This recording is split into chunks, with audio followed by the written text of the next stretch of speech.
નમસ્કાર દર્શક મિત્રો, પીટીએન સાથે હું રૂપલ ઠક્કર. એક નજર આજના મુખ્ય સમાચાર પર.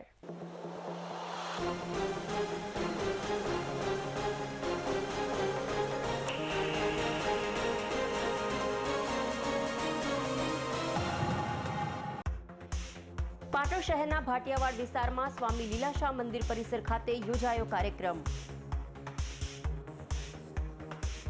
થેલીસીમિયા નાબૂદી અભિયાન અંતર્ગત જયરામજી પરિવાર દ્વારા થેલીસીમિયાના રિપોર્ટ ટેસ્ટનું કરાયું સુંદર આયોજન. પાટણ ઇન્ડિયન રેડક્રોસ ભવન સોસાયટીના સહયોગથી 62 બાળકોના થેલીસીમિયાના રિપોર્ટ કરાયા ટેસ્ટ.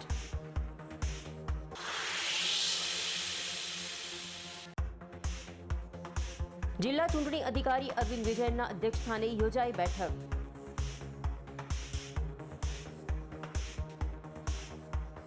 મતગણતરીના અનુસંધાને જિલ્લા ચૂંટણી અધિકારીના અધ્યક્ષસ્થાને યોજાઈ બેઠક. જિલ્લાના વિવિધ અધિકારીઓને મતગણતરીના દિવસે કરવાની કામગીરીથી જિલ્લા ચૂંટણી અધિકારી દ્વારા કરાયા અવગત. હવે સમાચાર વિગતવાર.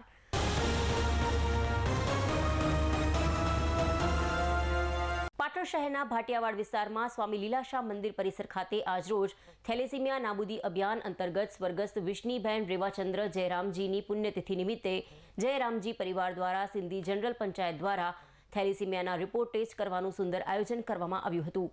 જ્યારે આ આયોજનમાં જનરલ પંચાયતના ભાઈ બહેનો તેમજ બાળકોના સાથ સહકારથી પાટણ ઇન્ડિયન રેડક્રોસ ભવન સોસાયટી ઉમદા સહયોગથી 62 બાળકોના થેલેસીમિયાના રિપોર્ટ ટેસ્ટ કરવામાં આવ્યા હતા. જ્યારે આ પ્રસંગે સ્વામી લીલાશાહ મંદિર પરિસર ખાતે મોટી સંખ્યામાં સિંધી સમાજના આગેવાનો કાર્યકર્તાઓ ઉપસ્થિત રહ્યા હતા. આજ રોજ ભાટિયાવાડમાં સ્વામી લીલાશાહ મંદિરની અંદર તારીખ 29/5/2024 બુધવારના રોજ સ્વર્ગવાસ વિષ્ણુબેન રેવાચંદ જયરામજી પરિવાર તરફથી થેલેસીમિયા રિપોર્ટનો આજે પ્રોગ્રામ રાખેલો હતો. જેમાં અમારે રેડક્રોસ સોસાયટીના ડૉક્ટરશ્રીઓનો સાથ સહકાર સારી રીતે મળ્યો હતો. જેમાં 62 બાળકોનો આજે થેલેસીમિયા રિપોર્ટ કરવામાં આવ્યો હતો. જેમાં જનરલ પંચાયત તરફથી ₹100 ટોકન ફી રાખી હતી, પણ એ ટોકન ફી સ્વામી લીલાશાહ મંદિરમાં જ નાખવામાં આવી હતી. જેની અંદર સમાજના દરેક ભાઈ બહેનોનો અમારો સાથ સહકાર સારી રીતે મળ્યો અને વિશેષ બાળકોએ ખૂબ ઉત્સાહ રીતે પોતાના રિપોર્ટ કરાવ્યા હતા, જેને અમારે ખૂબ આનંદ થયો છે.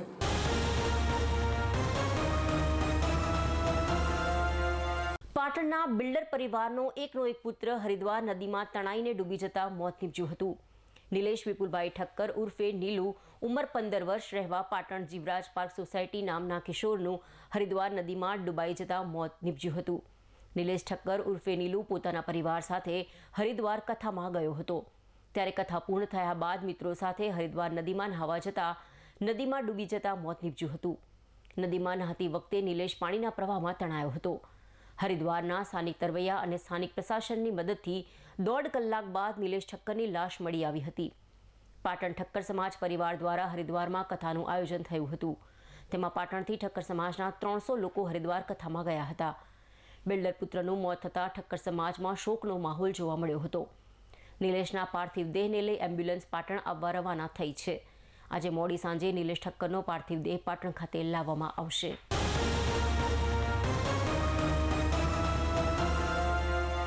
ઉત્તર ગુજરાતમાં મંગળવારે મોટાભાગે પ્રતિ કલાકે સરેરાશ 15 કિલોમીટરની ઝડપે દક્ષિણ દિશાનો પવન ફૂંકાયો હતો.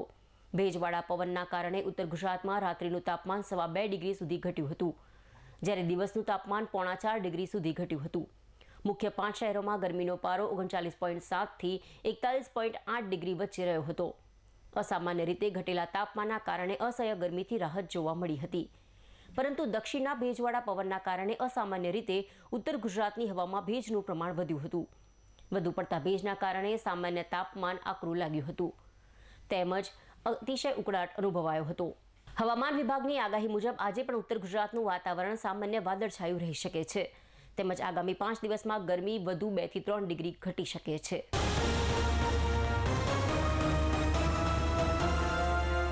પાટણ નગરપાલિકાની રખડતા ઢોર ડબ્બે કરવાની ઝુંબેશ ફક્ત કાગળ પરની રહી હોય તેવી પ્રતીતિ પાટણ શહેરના જાહેર રસ્તા પર અવારનવાર જોવા મળતા આખલા યુદ્ધના દ્રશ્યો પરથી લાગી રહ્યું છે. પાટણ શહેરના અંબાજી નેડિયામાં સાંજના સમયે 2 આખલાઓનું યુદ્ધ જામતા વિસ્તારમાં હડકંપ મચી જવા પામ્યો હતો. લોકોની ભારે અવરજવરવાળા અંબાજી નેડિયા વિસ્તારમાં જામેલા આખલા યુદ્ધને લઈ લોકો ભયમાં મુકાયા હતા. ત્યારે આ આખલા યુદ્ધને શાંત પાડવા વિસ્તારમાં રહેતા યુવાનોએ છૂટા હાથે પથ્થર મારી લડત આખલાઓને વિસ્તારમાંથી ભગાડતા આ વિસ્તારના વેપારીઓ સહિત રાહદારીઓએ રાહતનો દમ લીધો હતો. પાટણ શહેરના જાહેર માર્ગ પર અવારનવાર જોવા મળતા આખલા યુદ્ધના બનાવોને લઈને પાટણ પાલિકાની રખડતા ઢોરને ડબ્બે કરવાની કામગીરી સામે પણ લોકોમાં ભારે રોષ જોવા મળી રહ્યો હતો અને પાલિકાની ઢોર ડબ્બે કરવાની કામગીરી ફક્ત કાગળ પર હોવાનો ગણગણાટ પણ લોકોમાં સાંભળવા મળ્યો હતો.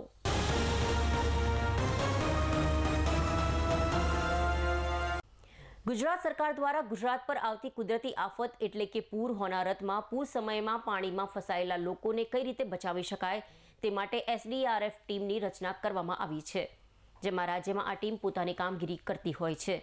અનેક વખત આ SDRF ટીમ ગમે તેવી મુસીબત સમયે સ્થળ પર પહોંચી લોકોના જીવ બચાવવા મહેનત કરતી હોય છે. ત્યારે આ ટીમને કઈ રીતે તૈયાર કરાય છે, જુઓ આ એક વિશેષ અહેવાલ.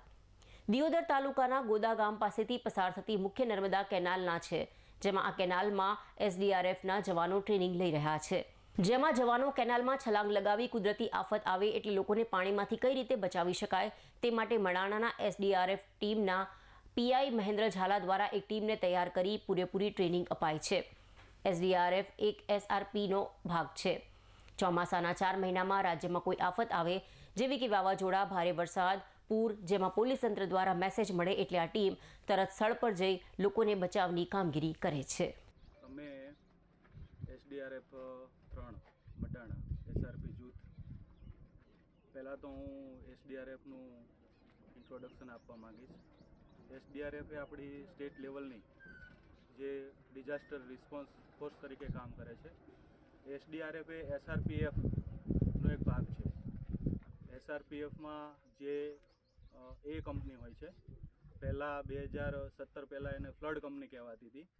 એના પછી સરકારશ્રીના સુધારા પછી જવાનોને, અધિકારીઓને NDRF દ્વારા ટ્રેનિંગ આપવામાં આવે છે અને એ પછી એમની SDRFમાં નિમણૂક કરવામાં આવે છે. ચોમાસાના 4 મહિના પહેલાં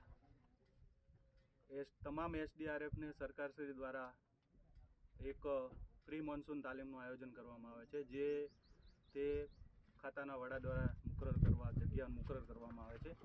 એ બાદ અમે મડાણાથી અહીંયા એટલે કે દિયોદરના કેનાલ, નર્મદા કેનાલ જ્યાં એક બાયપાસ કચ્છ તરફ જાય છે, એટલો વિસ્તાર અમને નર્મદા નિગમ દ્વારા એલોટ કરવામાં આવે છે ટ્રેનિંગ માટે. એટલા માટે અમે અહીંયા જવાનો સાથે સવારના 6 થી અત્યારના 11, સાડા 11 સુધી ટ્રેનિંગ કરીએ છીએ. આ ટ્રેનિંગનો મુખ્ય હેતુ એ હોય છે કે ચોમાસાના 4 મહિનામાં જ્યારે પણ ગુજરાત રાજ્યમાં કોઈ પણ આપદા આવે, જેવી કે વાવાઝોડું, ક્યાંય પૂર આવી જાય, કોઈ વધારે પ્રમાણમાં માણસો ડૂબી જાય કે ડૂબવાની શક્યતા હોય, તો પોલીસ કંટ્રોલ દ્વારા અમને મેસેજ મળે છે અને તાત્કાલિક અમે એ જગ્યાએ પહોંચીને આપદાનું કામ કરીએ છીએ. જ્યાં NDRF પણ પહોંચી ના શકતી હોય ત્યાં અમે તરત પહોંચી જઈએ છીએ. NDRF જે નેશનલ લેવલે કામ કરે છે એવું અમે રાજ્ય લેવલે SDRFનું કામગીરી છે. તો હું એ કહેવા માગું છું ખાસ કે લોકોને એ ખ્યાલ નથી કે SDRF શું છે. તો આજે હું જણાવવા માગું છું કે ગુજરાતમાં જે SRPF છે, SRPFનો એક ભાગ જ SDRF છે. એની એક વિંગ છે, એક એની શાખા છે. એને NDRF દ્વારા જે ટ્રેન કરવામાં આવે છે, એટલે વેલ ટ્રેન બધા હોય છે.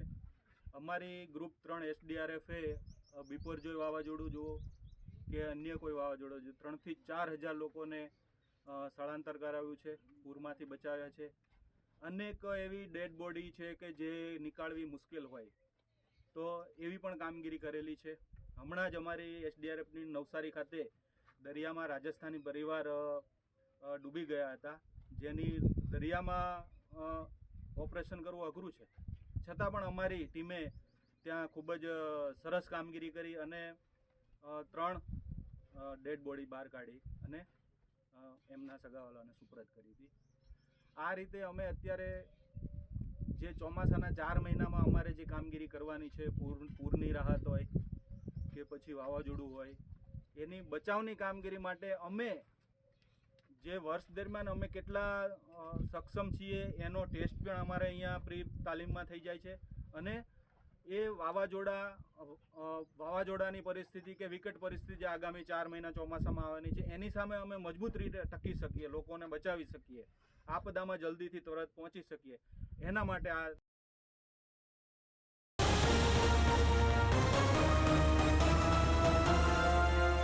જિલ્લામાં આગામી તારીખ 4/6/2024ના રોજ લોકસભા સામાન્ય ચૂંટણી 2024ની મતગણતરી થવાની છે, જે અંતર્ગત એ દિવસે સુચારુ રૂપે મતગણતરી પૂર્ણ થાય તે માટે વિવિધ પ્રકારની કામગીરી અર્થે અલગ અલગ કચેરીના સ્ટાફની નિમણૂક કરવામાં આવી છે. તમામ કામગીરીને ધ્યાનમાં રાખીને જિલ્લા સેવા સદન ખાતે જિલ્લા ચૂંટણી અધિકારી અને જિલ્લા કલેક્ટર અરવિંદ વિજયનની અધ્યક્ષતામાં બેઠકનું આયોજન કરવામાં આવ્યું હતું. મતગણતરીમાં રોકાયેલ સ્ટાફની તાલીમની બેઠકમાં જિલ્લાના તમામ અધિકારીશ્રીઓ અને તેઓની હેઠળ કામગીરી કરતા કર્મચારીશ્રીઓને મતગણતરીના દિવસે કરવાની થતી તમામ કામગીરીથી અવગત કરવામાં આવ્યા હતા. મતગણતરીના દિવસે શાંતિપૂર્ણ માહોલમાં તમામ કામગીરી સંપન્ન થાય તે માટે જરૂરી પોલીસ બંદોબસ્ત, પાર્કિંગ, પીવાનું પાણી, ભોજન વ્યવસ્થા, ચા નાસ્તાની વ્યવસ્થા, યોગ્ય સાફ સફાઈ, ફાયર બંદોબસ્ત, સ્ટ્રોંગ રૂમ, પોસ્ટલ બેલેટ સંબંધિત વ્યવસ્થા, મીડિયા સેન્ટરને લગતી તમામ વ્યવસ્થા, આરોગ્ય વિષયક વ્યવસ્થા વગેરે જેવી વિવિધ વ્યવસ્થાઓ સંલગ્ન અધિકારીશ્રીઓ અને તેમની ટીમને સોંપવામાં આવી હતી. આ તમામ કામગીરી યોગ્ય રીતે થાય અને કોઈ કચાશ ન રહી જાય તે માટે ધ્યાનમાં રાખવા માટે જિલ્લા ચૂંટણી અધિકારી અરવિંદ વિજયને અધિકારીશ્રીઓને સૂચન કર્યું હતું. મતગણતરીના સ્ટાફની તાલીમ અંગેની બેઠકમાં જિલ્લા ચૂંટણી અધિકારી અરવિંદ વિજયનની સાથે નિવાસી અધિક કલેક્ટર BS પટેલ, નાયબ જિલ્લા ચૂંટણી અધિકારી AP ઝાલા તેમજ જિલ્લાના વિવિધ અધિકારીશ્રીઓ અને કર્મચારીશ્રીઓ ઉપસ્થિત રહ્યા હતા.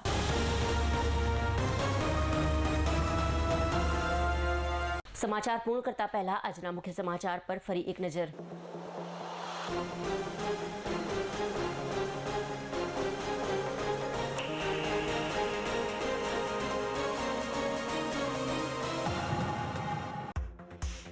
પાટણ શહેરના ભાટિયાવાડ વિસ્તારમાં સ્વામી લીલાશાહ મંદિર પરિસર ખાતે યોજાયો કાર્યક્રમ.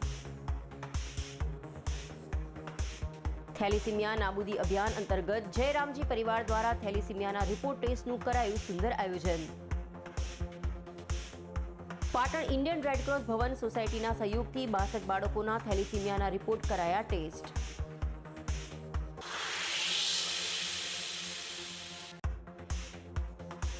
જિલ્લા ચૂંટણી અધિકારી અરવિંદ વિજયનના અધ્યક્ષસ્થાને યોજાઈ બેઠક.